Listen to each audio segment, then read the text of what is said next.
Want something too stiff? And there's another one. There he is. Yep, come back. Got caught in my daggum flag back here. Oh, as soon as I paused it.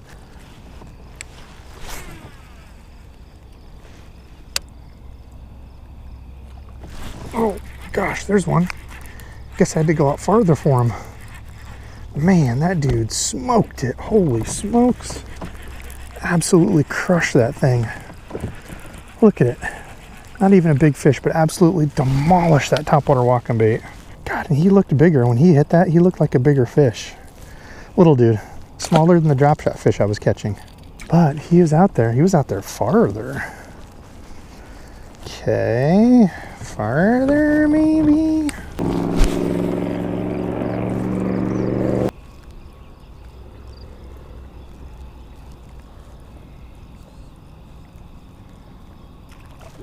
Oh, as soon as I paused it, I thought something was on it. Gave it just a quick pause there to let him eat it. Doink.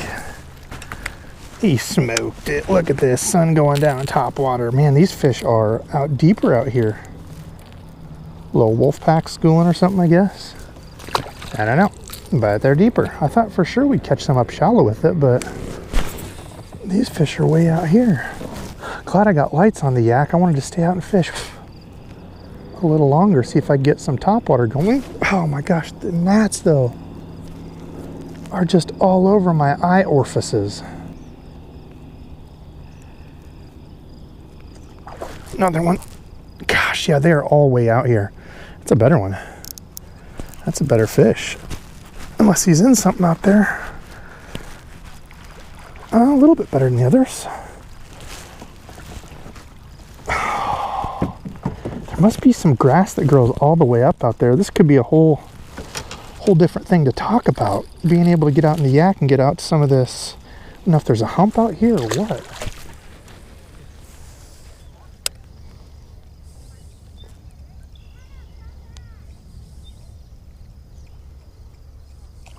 There's one. All right, switched over the topwater spook. See if they were eating all topwater, if this would change. We'd have to go back to the little popper. He's digging the spook. And that's funny, I wondered if we would catch any bigger fish. Same size we were catching on the little popper. Had to try switching it up just a bit. See if anything would be different with a little larger bait. That's just your regular Super Spook Junior. That's just a little pound bass on it. Okay, topwater spook, catching a few too. Not mad at that. I'm never mad at any topwater bite. And again, don't need an expensive combo. This is the Dobbins Maverick, I think. Is it their $99 rod now? Not crazy expensive. You just want a good bend in it. For these treble hooks, you don't want something too stiff. And there's another one. Ah, there's grass there. That's what it is. Grass right there. Oh yeah. Grass on the edge of some sand here, the little beach. Okay. Another one on the walking bait. I figured storm coming in tonight. I knew I had to get out.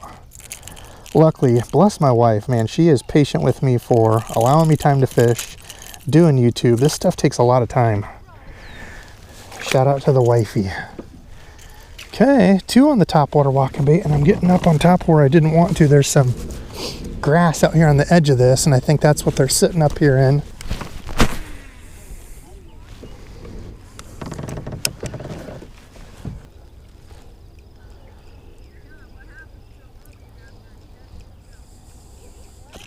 Oh my gosh. Oh my gosh. That scared the heck out of me. Whoa, man. That one scared the heck out of me. I was watching the cadence, honestly not thinking there was going to be any fish there. Scared the tar out of me. There we go. Back to a 1.5-pounder. Going up in size. There we go, chunky dude. Okay, been a full night of topwater. Had just a little bit of a lull there. Kind of moved around and tried to outrun the gnats. Guess what? You can't outrun them. I was pedaling my little legs off over there, and to no avail. They're still just buzzing my head.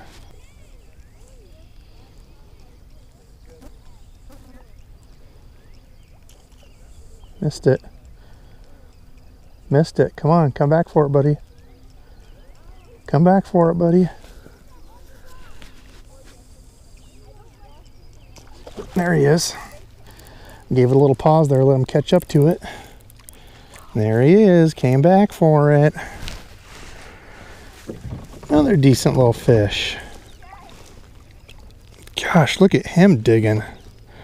Sir, are you bigger than I think you are? Nope. Just to dig and fight and fish. Another chunky pound and a half. Oh, he's pound 3/4. Oh, yeah, he is a little bit bigger than I thought. You, sir, are slightly larger than I thought. I will take it. And this is not all mossed up yet. Soon this lake is going to be... I was out here 2 weeks ago and it was not like this. Another one over a pound and a half. Pound and 3/4 fish right there.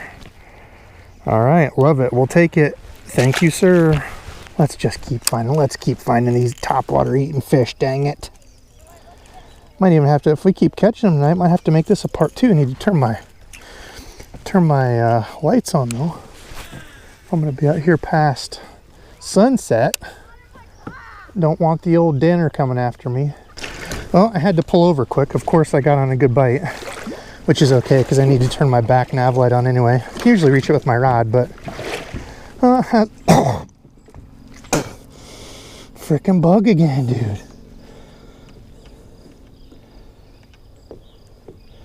As I was trying to get my stuff situated, got caught in my daggum flag back here.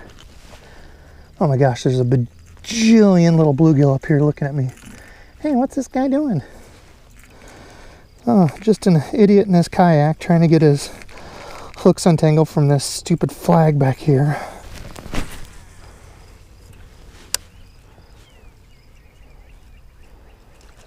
There's one. Another on the top water.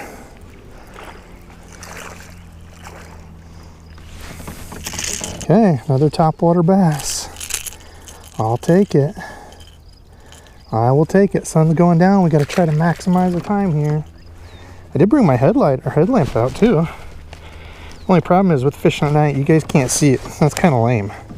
I'd need like a bunch of spotlights or something to be able to actually make it worth, and I ain't that hoity-toity fancy, so. Missed it.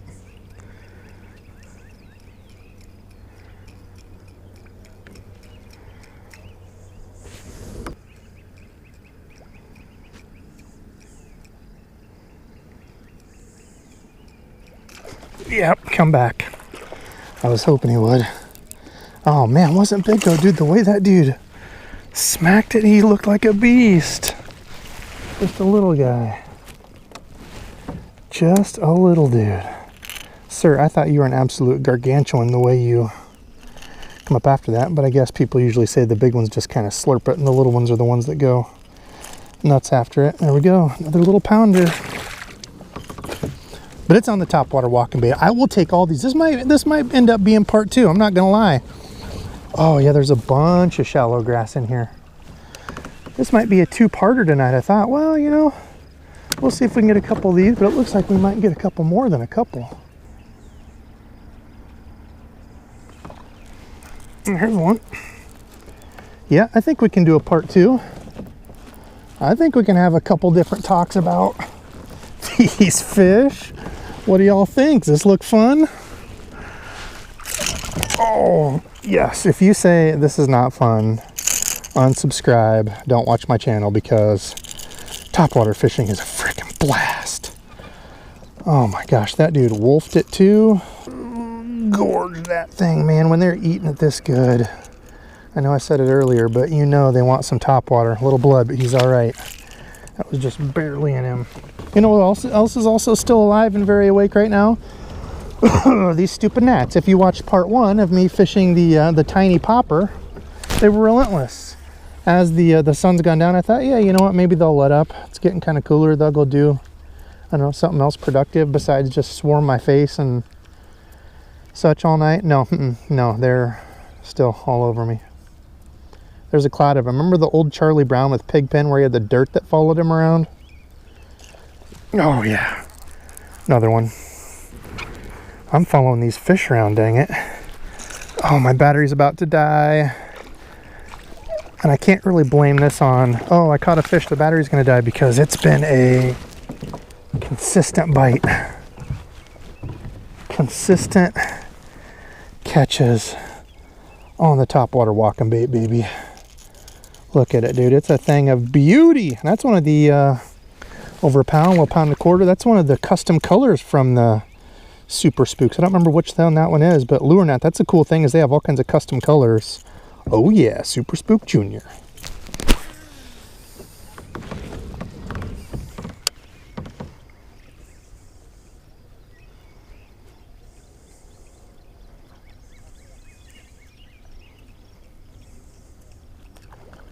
Here's another one. Another. It's a little guy, but again, consistent bite. A little deeper grass out here. Cruising the edges, cruising around in it. Not even gonna mess with you, friend. There we go. That is not a pounder. That's a dink. That's what, honestly, that size is what I thought I was gonna be catching all night on that popper. And so far, I think the popper had a better average, maybe? I don't know. There's another one. 2 casts in a row, back to back. Another little dude, but man, they're coming to life right as the sun's going down here. Another little one. Sir, you're just a little dude. He had that trouble, hooked his mouth shut, front and top and bottom. He's like, I want that thing, give me it. Okay, little spook. Little topwater spook bite as the sun's going down. I love it. All topwater tonight. I can't believe from start to finish. Like I said, if you guys haven't seen the first half, go watch it. There's another one, dude. Insane. Go watch the first half. I was throwing a little tiny popper. Switched as the sun was going down to a spook just to see, can we get bigger fish? Will they be eating this stuff just as much? Well, as the sun's going down, they're eating it. No size, not bigger fish yet, but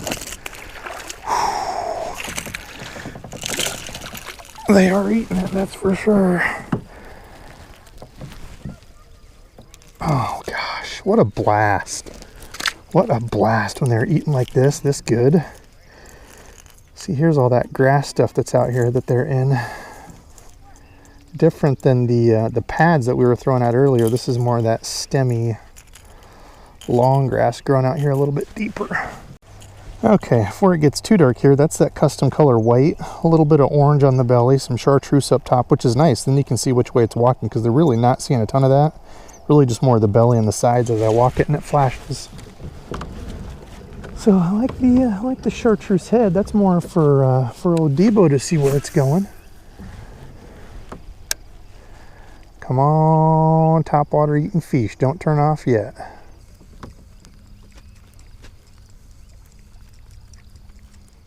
All right, fishing friends, a super fun night. Actually, 2 fun nights of throwing some Topwater Walkin baits. Both of these is what I was catching fish on. The first night, which was, I think these 2 trips were like a week, 2 weeks apart, I was throwing this. This is the little Heddon Super Spook Boil. I grew up throwing the Zara Spook Puppy, which was hard as heck to walk. It's a real small little version of a Topwater Walkin bait. That's what I learned to walk. Not the easiest, but it prepared me for walking baits, because everything since then has been pretty easy.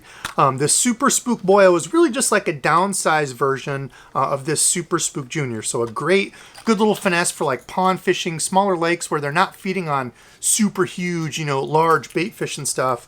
And then probably one of my top 2 or 3 all-time ever favorite Topwater Walkin baits is this, the Super Spook Junior. This was from one of those on the LureNet, the custom lures and colors that they do, which I think is super cool. You know, I used to paint baits and still dabble in painting the baits, but super cool that they do this. This is probably my all-around favorite size. So this one I don't think is available anymore. This one still is in the Boyo, that little bluegill fry, kind of a clearish, transparent bluegill color.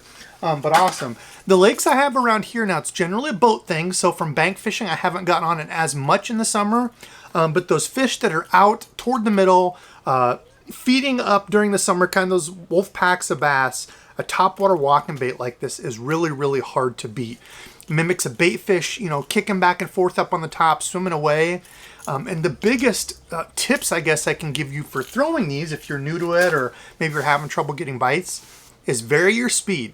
Somebody like Bass Geek is really big at talking about drawing fish up from like 30 feet on walking baits and like the clear, you know, reservoirs and stuff that he has out there, which seems absolutely crazy to me because, you know, a lot of the lakes that I fish around here maybe are 20 feet deep max, something like that. But he talks about, you know, a much more slower, methodical walk, getting those fish, drawing them up. You know, where I was fishing, maybe 8-10 feet deep at the most, a lot of those fish were suspended maybe 5 feet down. So I can do a little bit quicker walk. Now, if they're really aggressively feeding, you'll watch some of my, you know, fall fishing videos when I was out on the Mississippi or some of my other older videos.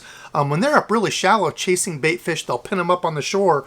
You want to walk that thing as fast as you can. It looks like something's skittering and they will just hammer it. So vary your speed, and then the second thing that I think people forget about all the time is put that pause in there. I had a couple bites, 2 or 3 on this video where walking it, messing with the speed, and then I would just kill it and they would hit it, or I would kill it and wait, and then as soon as I went to move it, they would grab it. So it's just one of those extra things in there to make those fish, you know, look at it and think, what's it doing? And get them to react to it. Now the combo we have here, this is the Dobyns Maverick, their $99 rod. The Dobyns Fury used to be $99. I think it's like $120, $130, something like this. This is their $99 rod, and I really like this one. Here's the specs for it. 7 foot, medium heavy, moderate fast, rated for lures 1/4 to 1 ounce. I put this thing to work last year. I've been putting it to work again this year, and this really is one of my favorite rods in that $100 price point. Now, I've used mine for mostly moving baits and topwaters. It's got a really good bend in it. I haven't tested it for like bottom dragging stuff. Again, I've said it in videos before, you know, if I really want a super sensitive rod for bottom dragging and stuff, I've got some other kind of mid-price $150 rods. I need to get some more of those around $100, you know, $50 to $100 and test that more. But man, if you're looking for a killer topwater rod, this moderate fast, again, I can't show it, but it bends, you know, down probably over a third of the way down there, which is what you want. But again, it's not a super soft, noodly crankbait rod where it feels like it bends all the way down in here, because with those treble hooks, you know, I'm throwing a topwater line, a topwater mono. You've got stretch, so especially on those super long casts, you want a little bit of backbone to be able to set those hooks. You would think with 2 treble hooks, I set it down and it catches everything. Just as I was going to say, you would think with 2 treble hooks, you would hook any fish that comes near it, but oftentimes you can miss them on those really long casts if you're using a mono like this that has stretch to it. I mean, you can see here, so I'm holding it tight. There's the line.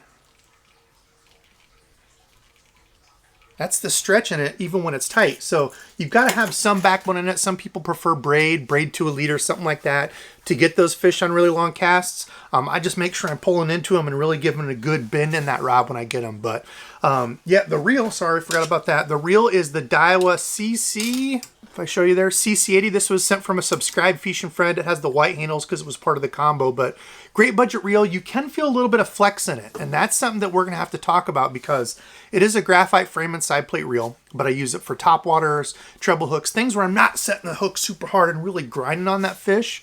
I prefer an aluminum frame reel. Now, some of the new iCast stuff is coming out, and I know last year Abu Garcia replaced the Revo X with a graphite frame reel, and it looks like the new LFS coming out is going to also have a graphite frame. So that's a little upsetting. I don't feel like I hear that talked about enough. I mean, there's a reason why the higher priced reels have an aluminum frame, titanium, magnesium, you know, all this crazy stuff, because there's some people trying to say, well, graphite's just as strong. I'm sorry, it's not. I mean, you can feel the flex in it. It's just, there's a reason why the higher price ones are made that way. So something we'll have to talk about more, maybe on a live or some videos that I've got coming up, comparing and showing some of these reels. I love to nerd out with that stuff. So there'll be more of that coming up. But anyway, Topwater Walkin Baits rock. Subscribe, fishing friend of the day. Well, funny enough, speaking of my lives, came from a notorious live watcher. Joshua Simonson has won probably 87 giveaways on my lives. He better buy lottery tickets. But he would just commented on the video where I was throwing that copperhead from first gen. Well, I may have to get me one of these lures. He's the subscribe friend of the day. And again, that's what I love. I mean, we give him crap on the lives, but that means he's there every week watching me, supporting me. All the other people who continue to tune in, watch my videos, comment. Again, I'm just some guy in his basement. I'm not getting a million views on every video. I do this purely for the love of fishing, the fun of it, and all of you that I've met out there, the community. It is super fun to me to be able to do this and give my thoughts and opinions and try to help people when they're buying gear, rods, reels, lures, to help them out, because you go out there and there is so much gear. I mean, you walk down Bass Pro or any of these places and there's just so much. So it means a lot when people reach out to me and say, hey, I need your opinion. I know you've used a lot of these. I appreciate, hearing what you think. So anyway, I got to edit. Love you all so much. Thanks for watching. More videos coming this week. Till next time.